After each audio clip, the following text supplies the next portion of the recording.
ಎಲ್ರಿಗೂ ನಮಸ್ಕಾರ. ನಾನಿವತ್ತು ಹೋಗ್ತಾ ಇರೋ ಪ್ಲೇಸು ಕೇಶವನಾಥೇಶ್ವರ ಟೆಂಪಲ್ಲು. ಈ ಪ್ಲೇಸಿಗೆ ಇನ್ನೊಂದು ಹೆಸರಿದೆ, ಲೋಕಲ್ ಆಗಿ ಮೂಡ್ಗಲ್ ಅಂತಲೂ ಕರೀತಾರೆ. ಈ ಪ್ಲೇಸ್ ತುಂಬಾ ವೈರಲ್ ಆಗಿತ್ತು ಲಾಸ್ಟ್ ಟೈಮು. ಇದು ಜೂನಿಯರ್ NTR ಮತ್ತು ರಾಣಾ ದುಗ್ಗುಬಟ್ಟಿ ಎಲ್ಲ ಬಂದಿದ್ರಲ್ಲ, ಇದೇ ಪ್ಲೇಸದ್ದು. ಇವರು ರಿಷಬ್ ಶೆಟ್ಟಿ ಅವ್ರು ಕರ್ಕೊಂಡು ಬಂದಿದ್ರಲ್ಲ, ಇದೇ ಪ್ಲೇಸ್. ಹೆಂಗಿದೆ ನೋಡೋಣ ಬನ್ನಿ. ತುಂಬಾ ಚೆನ್ನಾಗಿದೆ. ನಾನು ಲಾಸ್ಟ್ ಟೈಮು ಬಂದಿದ್ದೆ, ವಿಡಿಯೋ ಮಾಡಿಲ್ಲ. ಈ ಟೈಮು ಬಂದಿದ್ದೀನಿ, ಇವಾಗ ವಿಡಿಯೋ ಮಾಡಿ ಹಾಕ್ತೀನಿ. ಒಳಗಡೆ ಹೆಂಗಿದೆ ಎಲ್ಲ ಫುಲ್ ಡೀಟೇಲಾಗಿ ವಿಡಿಯೋ ಮಾಡ್ತೀನಿ. ಅಲ್ಲಿ ಕಾಣಿಸ್ತಿದ್ದಿಲ್ಲ, ಇದೇ ಪ್ಲೇಸು. ಇಲ್ಲಿ ಒಳಗಡೆ ಕೇವ್ ಇದೆ, ಒಳಗಡೆ ನೀರಿರುತ್ತೆ, ಮೀನ್ಗಿನೆಲ್ಲ ಇದೆ ನೀರೊಳಗೆ. ಇದು ಎಂಟ್ರೆನ್ಸು, ಜಸ್ಟ್ ಎಂಟ್ರೆನ್ಸ್ ಒಂದು ಹಿಂಗೆ ಕಟ್ಟಿದ್ದಾರೆ ಅಷ್ಟೇ. ಮತ್ತು ದೇವಸ್ಥಾನ ಇರೋದೆಲ್ಲ ಗುಹೆ ಒಳಗಡೆ ಇದೆ. ತುಂಬಾ ಚೆನ್ನಾಗಿದೆ. ಬನ್ನಿ ನೋಡೋಣ ಹೆಂಗಿದೆ ಅಂತ. ಇಲ್ಲೂ ಕೇಶವನಾಥೇಶ್ವರ ಟೆಂಪಲ್ ಅಂತಲೇ ಇದೆ. ಈ ಪ್ಲೇಸ್ ಇರೋದು ಕುಂದಾಪುರದ ಕೆರಾಡಿ ಅನ್ನೋ ಗ್ರಾಮದಲ್ಲಿದೆ. ಇದು ಆಲ್ಮೋಸ್ಟ್ ಒಂದು ಕುಂದಾಪುರದಿಂದ ಒಂದು 25 ಕಿಲೋಮೀಟರ್ ಆಗುತ್ತೆ. ಇಲ್ಲಿ ಕಾಣಿಸ್ತಾ ಇದೆಯಲ್ಲ, ಇಲ್ಲಿಂದನೇ ಒಳಗೆ ಹೋಗಬೇಕು, ಆರಾಮ್ ಹೋಗ್ಬೋದು. ತುಂಬ ಏನು ಡೀಪ್ ಇಲ್ಲ, ಒಳಗಿದೆ ಅಂತೆ ದಾರಿ. ಕಾಣಿಸ್ತಾ ಇದೆಯಲ್ಲ, ಅಲ್ಲಿ ಗ್ರಿಲ್ಲೆಲ್ಲ ಹಾಕಿದಾರಲ್ಲ, ಅಲ್ಲೇ ಇರೋದು ಟೆಂಪಲ್ಲು. ಒಳಗೆ ಮತ್ತು ದಾರಿ ಇದೆ ಅಂತಾರೆ, ಹೋಗೋಕ್ಕಾಗುತ್ತೆ ಇಲ್ಲೋ ಗೊತ್ತಿಲ್ಲ. ನೋಡೋಣ ಒಳಗೆ ಹೋಗಿ. ಪೂಜೆನೂ ಮಾಡ್ತಾರೆ ಏನೋ ಬಂದರೆ. ಆಲ್ಮೋಸ್ಟ್ ಒಂದು ಸಂಜೆ 6 ಗಂಟೆ 7 ಗಂಟೆ ತನಕ ಇರ್ತಾರೆ ಅನಿಸುತ್ತೆ. ಇಲ್ಲೇ ಭಟ್ರು ಇರ್ತಾರೆ, 6 ಗಂಟೆ ತನಕ ಏನೋ ಇರ್ತಾರೆ ಅನಿಸುತ್ತೆ. ನೋಡೋಣ ಬನ್ನಿ, ಅವ್ರ ಹತ್ರನೇ ಕೇಳೋಣ ಹೆಂಗೆ ಏನು ಅಂತ. ತುಂಬಾ ಚೆನ್ನಾಗಿದೆ. ಲಾಸ್ಟ್ ಟೈಮ್ ಇಲ್ಲಿಗೆ ಬಂದಿದ್ದರು, ಇವರೆಲ್ಲ ಬಂದಿದ್ರು. ಯಾರು ರಿಷಬ್ ಶೆಟ್ಟಿ ಅವರು, ಜೂನಿಯರ್ NTR, ರಾಣಾ ದುಗ್ಗುಬಟ್ಟಿ ಎಲ್ಲ ಬಂದು ಡಾಕ್ಯುಮೆಂಟ್ರಿ ಎಲ್ಲ ಮಾಡಿದರು ಇದರಲ್ಲಿ. ನೋಡೋಣ ಒಳಗೆ ಪೂಜೆ ಎಲ್ಲ ಹೆಂಗೆ ಮಾಡ್ತಾರೆ, ಹೆಂಗೆ ನೀರಲ್ಲೇ ಹಿಂಗೆ ನಡ್ಕೊಂಡು ಹೋಗಬೇಕು. ಅಲ್ಲೊಂದು ಶಿವಲಿಂಗ ಬೇರೆ ಇದೆ, ಅದನ್ನು ನಾವು ಮುಟ್ಟಿ ನಮಸ್ಕಾರ ಮಾಡ್ಬೋದು.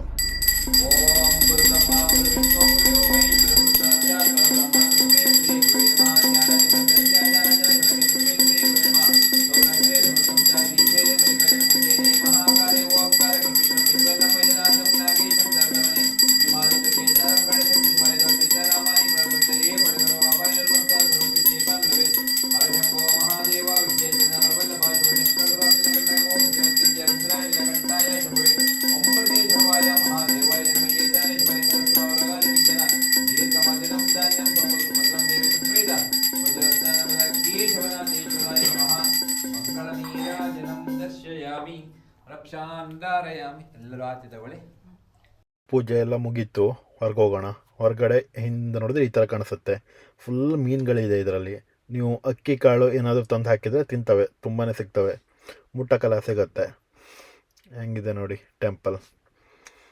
ಹೊರಗಡೆ ಹೋಗ್ಬೇಕು. ನೋಡೋಣ, ಭಟ್ರ ಹತ್ರನೇ ಕೇಳೋಣ ಇದ್ರ ಹಿಸ್ಟ್ರಿ ಏನು ಅಂತ ಹೇಳಿ. ಏನು ಹೇಳ್ತಾರೆ ನೋಡೋಣ. ಲಾಸ್ಟ್ ಟೈಮ್ ಬಂದಾಗ ಭಟ್ರು ಇರಲಿಲ್ಲ, ತುಂಬಾ ಲೇಟಾಗಿತ್ತು. ಇಲ್ಲೊಬ್ಬರು ಜಸ್ಟ್ ನೋಡ್ಕೊಳ್ಳೋರು ಒಬ್ಬರು ಇದ್ದರು, ಅವ್ರು ಮಾತ್ರ ಇದ್ದರು. ಇವತ್ತೇನೋ ನಾಳೆ ಏನೋ ಫಂಕ್ಷನ್ ಇದೆ, ಅದಕ್ಕೆ ಹೊರಗೆಲ್ಲ ಚಪ್ರ ಎಲ್ಲ ಹಾಕಿದ್ದಾರೆ. ನೋಡೋಣ, ಇವ್ರ ಹತ್ರನೇ ಇವ್ರ ನಂಬರೆಲ್ಲ ತೊಗೊಳ್ಳೋಣ. ಭಟ್ರ ಹತ್ರನೇ ತಗೊಂಡು ಫುಲ್ ಡೀಟೇಲ್ಸ್ ಹಾಕಿರ್ತೀನಿ. ನೋಡಿ, ಮೀನೆಲ್ಲ ಕಾಣಿಸುತ್ತಾ ಇಲ್ವೋ ಗೊತ್ತಿಲ್ಲ ಕ್ಯಾಮರಾದಲ್ಲಿ. ಅಲ್ಲಿದೆ ಎಲ್ಲ ಮೀನ್ಗಿನ್ನೆಲ್ಲ ಇದೆ ನೋಡಿ ಇದರೊಳಗಡೆ. ಎನಿ ಟೈಮ್ ಇಷ್ಟೇ ನೀರಿರುತ್ತೆ, ಕಮ್ಮಿನೇ ಆಗಲ್ಲ ನೀರು. ಇಷ್ಟಂತೂ ಇದ್ದೇ ಇರುತ್ತೆ. ಮಳೆಗಾಲದಲ್ಲಿ ಸ್ವಲ್ಪ ಜಾಸ್ತಿ ಇರುತ್ತೆ ಅಷ್ಟೇ.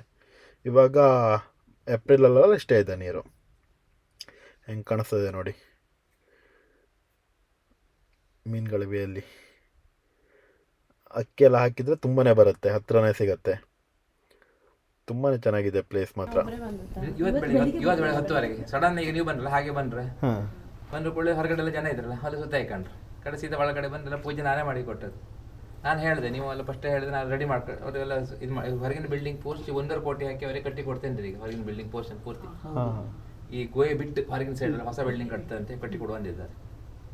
ಕಡೆಗೆ ಎಷ್ಟು ಜನ ಬರ್ತಾರೆ? ಶನಿವಾರ, ಆದಿತ್ಯವಾರ, ಸೋಮವಾರ 1,000 ಆಗುತ್ತೆ. ಹೋಗ್ತಾ ಇರ್ತಾರೆ. ಎಲ್ಲರೂ ಸೇವೆ ಮಾಡಿಸೋದಿಲ್ಲ. ಈ ರಿಷಬ್ ಶೆಟ್ಟಿ ಜೂನಿಯರ್ NTR ಕರ್ಕೊಂಡ್ಬಂದ್ರೆ ಆಂಧ್ರ, ತೆಲಂಗಾಣ, ವಿಜಯವಾಡ, ವಿಶಾಖಪಟ್ಟಣ ಅಲ್ಲಿದೆಲ್ಲ ಜನ ಬರ್ತಾರೆ. ಆಂಧ್ರದವರೆಲ್ಲ ಬಂದ್ರೆ ದೊಡ್ಡ ಸೇವೆ ಮಾಡಿಸೋದಿಲ್ಲ. ಆಂಧ್ರದಲ್ಲಿ ಮಂಗಳಾರತಿಗಿಂತ ಮುಂದೆ ಹೋಗೋದಿಲ್ಲ ಅವ್ರು ಆಂಧ್ರದಲ್ಲೇ ಹಾಗೆ. ಮತ್ತೆ ಅವ್ರಿಗೆ ಭಾಷೆ ಸಮಸ್ಯೆ ಇಲ್ಲ, ಅವ್ರಿಗೆ ತೆಲುಗು ಮಾತಾಡ್ತಾರೆ, ನಾವು ಇಂಗ್ಲೀಷಿಂದ ಮಾತಾಡ್ತೀವಿ. ನಾನು ಮಾತಾಡಿಕೊಂಡು ದೊಡ್ಡ ದೊಡ್ಡ ಇದಂತೆಲ್ಲ ಈ ಕಡೆ ನಿಮ್ಮ ಮಂಗಳೂರು, ಉಡುಪಿ, ಕುಂದ, ಬೆಂಗಳೂರು ಸಿಕ್ಕಾಪಟ್ಟೆ ಜನ ಮಾತಾರೆ. ಮಂಗಳೂರು, ಉಡುಪಿ, ಹೆಬ್ರಿ. ಹೌದು. ಆರು ಮೊದಲುವರೆಗೆ ಅರ್ಧ ದಿವಸ ಓಪನ್ ಇರ್ತಿತ್ತು, ಈಗ ಫುಲ್ ಟೈಮ್ ದೇವಸ್ಥಾನ ಆಗಿದೆ ನೋಡಿ. ಈಗ ಇಷ್ಟೊತ್ತರಿಗೂ ಜನ ನೀವು ಬಂದಿದೆ, ಎಲ್ಲ ದಿವಸ ಇರ್ತದೆ. ನಮ್ಗೆ ಅದೇ ಖುಷಿ. ಪುರೋಹಿತರಿಗೂ ಒಂದು ಉದ್ಯೋಗ ಸೃಷ್ಟಿಯಾಗಿದೆ, ಅಡುಗೆ ಭಟ್ರಿಗೆ ಉದ್ಯೋಗ ಸೃಷ್ಟಿಯಾಗಿದೆ, ಅಂಗಡಿಯಲ್ಲಿ ಉದ್ಯೋಗ ಸೃಷ್ಟಿಯಾಗಿದೆ, ಕೆಲಸದವರಿಗೆ ಉದ್ಯೋಗ ಸೃಷ್ಟಿಯಾಗಿದೆ. ರಿಷಬ್ ಶೆಟ್ಟಿಯಿಂದ ಈಗ ಊರಿಗೆ ಜೀವ ಬಂತು. ಕೆರಡಿ ಅಂತ ಊರಿಗೆ ಭೂಪಟದಾಗೆ ಇರಲ್ಲ, ಬೇರೆ ರಾಜ್ಯದ ಅಲ್ಲೂ ಸಹ ಈ ಕಾಂತಾರ ರಿಲೀಸ್ ಆಗಿತ್ತು ಅಂತ ಹೇಳ್ತೀವಿ. ಫೋನ್ ಮಾಡಿದ್ರೆ ಹೇಳಿದಾರೆ ಅಲ್ಲೂ ಮೇನ್ ಅಂದ್ರೆ ನೀವು ಇಲ್ಲಿ ವಿಡಿಯೋ ಅಲೋ ಮಾಡ್ತಿರಲ್ಲ ಅದಕ್ಕೋಸ್ಕರ ಫೇಮಸ್ ಇತ್ತು. ಕೆಲವು ದೇವಸ್ಥಾನ ನಾವು ಆದಷ್ಟು ಒಳ್ಳೆ ಕೆಲವು ದೇವಸ್ಥಾನ ಮಾತಾಡಿದ್ರೆ ಸಿಟ್ ಮಾಡ್ಕೋತಾರೆ. ಸಿಟ್ ಮಾಡ್ಕೊಂತ ನಾ ಮೊನ್ನೆ ಹೋಗಿದ್ದೆ. ನೀವೆಲ್ಲ ಎಷ್ಟು ಲೈಕ್ ಮಾಡಿ ಮಾತಾಡ್ತೀರಿ, ಬೇರೆ ಅರ್ಚಕರೆಲ್ಲ ಆ ಥರ ಇರೋದಿಲ್ಲ. ಮಳೆಗಾಲದಲ್ಲಿ ನೋಡಿ ನೀರು ಇದ್ರ ಮೇಲ್ಗಡೆ ಹತ್ತದು. ಆ ಶಿವಲಿಂಗ ನಂದಿ ಇದೆ ಆ ಮಠದಲ್ಲಿ ಇರ್ತದೆ. June last week July August ಅಲ್ಲ ಆ ನಂದಿ ಇದೆಲ್ಲ ಆ ಮಠದಲ್ಲಿ ಆ ಲಿಂಗದ ಮೇಲೆ ಹರ್ಕೊಂಡ್ ಬರ್ತದೆ ಅದು. ಪೂಜೆ ಮಾಡೋಕ್ಕಾಗತ್ತೆ. ಆಗುತ್ತೆ ಆಗ ಪೂಜೆ ಮಾಡೋಕತ್ತ ಅಲ್ಲಿ ಇಟ್ಕೊಂಡೆಲ್ಲ ಕಲ್ಲ ಬಳ್ಕೊಂಡು ಹೋಗ್ತದೆ ಮೇಲ್ಗಡೆ ಹೈಟ್ ಇಟ್ಕೊಳ್ಳುವಂಥದ್ದು. ಪೂಜೆ ಮಾಡಿ ನಂದಿ ಲೆವೆಲ್ ನೀರು ಇರ್ತದೆ ಸಾಧಾರಣ ನೀರು ಇಲ್ಲಿ ಬರ್ತದೆ ಮೇಲ್ಗಡೆ ಸ್ವಲ್ಪ ಹತ್ತದ. ಅದೇ ಆಟೋಮೆಟಿಕ್ ಆಗೈತೆ ಅಂತ ಕೊರದ ಬಗ್ಗೆ ಯಾವ ದಾಖಲೆಗಳು ಇಲ್ಲ. ಇದು ದೇವರ ಪ್ರಕೃತಿ ನಿರ್ಮಿತವಾದ ಗುಹಾಂತರ ದೇವಾಲಯ ಅಂತ ಹೇಳಿ ಇಲ್ಲಿ ಯಾರು ಪರಿಲಿಲ್ಲ ಅಂತ ಮಾಡ್ಲಾ. ಇದಕ್ಕೂ ಮತ್ತೆ ಕಮಲಶಿಲೆಗೂ ಇಲ್ಲ ಇಲ್ಲ ಅದೇ ಬೇರೆ ಇದೆ. ಜಗನ್ಮಾತೆ ದೇವಿ ಇದೆ, ಈಶ್ವರ ಅದಲ್ಲ ಅದಿದೆ, ಅದು ಈಶ್ವರ ಅದು ನಾವು ಖಂಡಿತ ಅದು ಗೋವಿನ ರೂಪದ ಗುಹೆ. ಅದಕ್ಕೂ ಇದಕ್ಕೂ ಸಂಬಂಧ ಇದೆ, ಇದೇ ಬೇರೆ. ಇದು ಕೆರಡೆ ಗ್ರಾಮದ ಮೂಲದಲ್ಲಿ ಶಿವನ ಪ್ರಥಮವಾಗಿ ಭೂಮಿಗೆ ನೆಲೆಯಾದ ಸ್ಥಳ.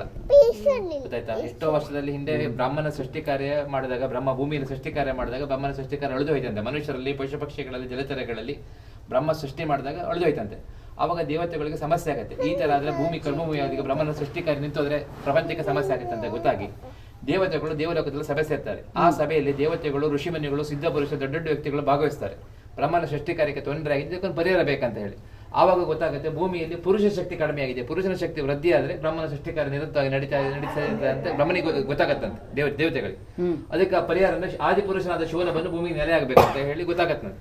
ಆವಾಗ ಎಲ್ಲರೂ ಶಿವಪಾರ್ವತಿ ಹತ್ರ ಬೇಡ್ತಾರೆ, ಭೂಮಿಗೆ ಬಂದು ನೆಲೆ ಆಗಬೇಕು, ಭೂಮಿ ಕರ್ಮಭೂಮಿ ಆಗಬೇಕು, ಬ್ರಹ್ಮನ ಸೃಷ್ಟಿ ಕಾರ್ಯಕ್ಕೆ ಸಹಾಯ ಆಗ್ಬೇಕಂತ ಹೇಳಿ. ಆ ಮಾತಿಗೆ ಒಪ್ಪಿ ಶಿವಪಾರ್ವತಿಯರು ವಿಹಾರಕ್ಕಂತ ಈ ಜಾಗಕ್ಕೆ ಬರ್ತಾರಂತೆ, ಕೆರಡಿ ಗ್ರಾಮದ ಮೂಡುಗಲ್ಲಿ. ಈ ಸುಂದರವಾದ ಪರಿಸರ, ಈ ತಂಪಾದ ವಾತಾವರಣ, ಈ ಜಲಚರ, ಈ ನೀರನ್ನು ನೋಡಿ ಖುಷಿಯಾಗಿ ಸೀದಾ ಗುಹೆ ಒಳಗಡೆ ಶಿವಪಾರ್ವತಿ ಜನಸಕ್ತರಾಗ್ತಾರೆ. ನೀವು ಇವತ್ತು ಹೇಗೆ ಬಂದ್ರೆ ಅವ್ರು ಶಿವಪಾರ್ವತಿ ಬಂದಿದ್ರು. ಅವರು ನಂದಿಯ ವಾಹನದಲ್ಲಿ ಇಳಿದಾಗಲೂ ಆಕಾಶದಿಂದ ಪುಷ್ಪ ಹೂವಿನ ಮಳೆ ಆಯ್ತಂತೆ. ಅವಾಗ ಒಳಗಡೆ ಹೋಗಿ ಜಾನಸಕ್ತರಾಗಿ ಅಲ್ಲಿ ಸ್ಥಿರ ಆಗ್ತಾರೆ, ಒಳಗಡೆ ನೆಲೆ ಆಗ್ತಾರೆ. ಅವಾಗ ಅಲ್ಲಿ 7 ನದಿಗಳು ಹುಟ್ಟುತ್ತದೆ, ಗಂಗಾ, ಯಮುನಾ, ಗೋದಾವರಿ, ಸರಸ್ವತಿ, ಆ ಅಭಿಷೇಕ ಆಗಿ ಹೊರ ಬರುವಂತ ಈ ನೀರಿದ್ರೆ ಒಳಗಿನ ಶಿವಲಿಂಗಕ್ಕೆ ಅಭಿಷೇಕ ಆಗಿ ಬರುವಂತ ನೀರಿದೆ.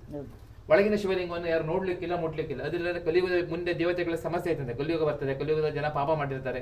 ಆ ಲಿಂಗವನ್ನು ದೇವರ ಒಳಗಿನ ಲಿಂಗ ಮುಟ್ಟಿದ್ರೆ ಭೂಕಂಪ ಆಗುತ್ತಂತೆ, ಪ್ರಕೃತಿ ವಿಕೋಪ ಆಗಬಂದ್ರೆ ಪ್ರಳಯ ಆಗ್ಬೋದಂತೆ. ಅದಕ್ಕೋಸ್ಕರ ದೇವತೆಗಳು ಆ ಲಿಂಗವನ್ನು ಅದೃಶ್ಯ ರೂಪದಲ್ಲಿ ಇರ್ತಾರೆ, ಯಾರು ಕಣ್ಣಿಗೆ ಕಾಣಿಸ್ಬಾರ್ದು. ಹೊರಗೆ ಲಿಂಗ ಸೃಷ್ಟಿ ಮಾಡ್ತಾರೆ. ನಿಮ್ಗೆ ಮುಟ್ಟಿಸಿದ್ನಲ್ಲ ಅದು ದೇವರು ಸೃಷ್ಟಿ ಮಾಡಿದ ಲಿಂಗ. ಅದನ್ನು ಮುಟ್ಟಿ ಪ್ರಾರ್ಥನೆ ಮಾಡ್ಕೊಂಡ್ರೆ ಆ ಒಳಗಿನ ಲಿಂಗ ಸ್ವಲ್ಪ ದೇವರು ಹೊರೆ ಕೊಡ್ತಾರಂತೆ ಈಶ್ವರ. ಅದನ್ನ ನಾನು ನಿಮ್ಮ ಹತ್ರ ಮುಟ್ಟಿಸುವಂಥದ್ದು, ಅದರಿಂದ ಭಕ್ತಿನ ಬೇಡ್ಕೊಂಡ್ರೆ ಆಗ್ತದೆ ಅಂತ ಹೇಳಿ.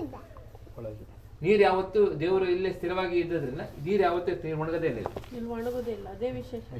ಮತ್ತೆ ಪ್ರತಿ ದಿವಸ 5:45ಕ್ಕೆ ಸೂರ್ಯನ ಕಿರಣ ಲಿಂಗದ ಮೇಲೆ ಬೀಳ್ತದೆ. ಈಗ ಬೀಳ್ತಾ ಇದೆ ನೋಡಿ, ಸಣ್ಣಕ್ಕೆ ಲಿಂಗಕ್ಕೆ ಬೀಳ್ತದೆ. ಇಷ್ಟೊತ್ತಿಗೆ ಬೇಕಾದ್ರೆ ಫೋನ್ ಮಾಡ್ಲಿಕ್ಕೆ ಹೇಳಿ. 7349 7349 38 38 37 37 31 31 ಅರುಣ್ ಭಟ್.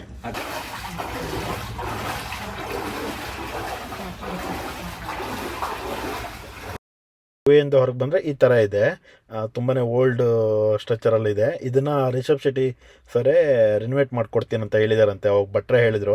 ಇವತ್ತು ಬೇರೆ ಅವ್ರು ಬಂದಿದ್ರು, ನಾವು ಬೆಳಗ್ಗೆನೇ ಬಂದಿದ್ರೆ ರಿಷಬ್ ಶೆಟ್ಟಿ ಸರು ಸಿಗ್ತಾಯಿದ್ರು. ನಾವು ಬಂದಿದ್ದು ಲೇಟ್ ಆಯಿತು.